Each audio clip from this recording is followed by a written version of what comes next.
the king of rock and roll, a musician that I listened to as a child. So many others in my generation, and other generations as well, listened to him. Unfortunately, though, this newer generation of kids don't really know a lot about this amazing artist. Well, if you already don't know who I'm talking about, then I'm going to tell you about this classic legend. His start in the musical world, his change to the music scene, and his fans paying tribute to him. Elvis Presley received his first guitar as a gift from his mother on his 11th birthday, and he had his first glimpse of musical success when he won a talent show at his high school in Memphis, Tennessee.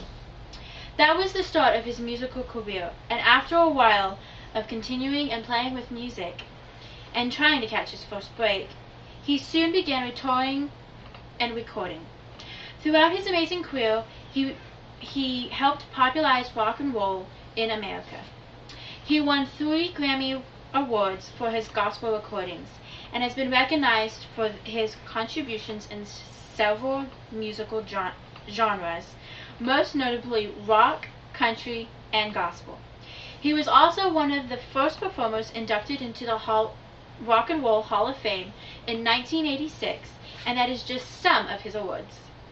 Nothing took off like his musical talent, for he really left an imprint on this world by starting with a different type and style of music.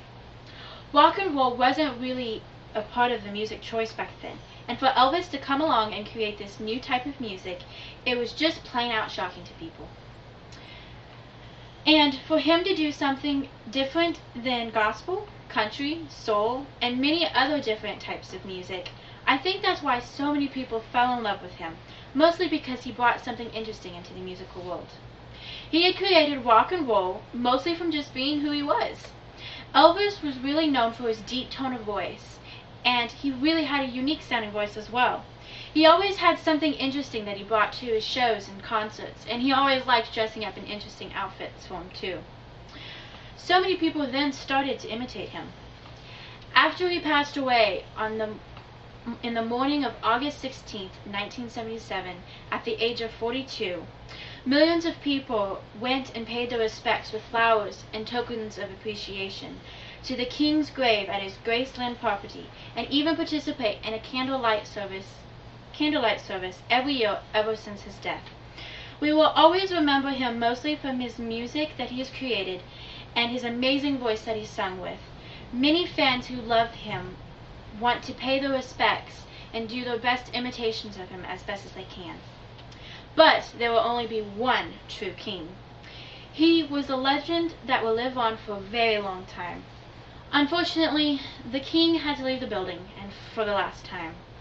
Even though he probably didn't make the greatest life choices or musical career choices, his memory will still live on to his fans, and we will still tell our children and grandchildren about his amazing voice and songs on our devices for generations to come.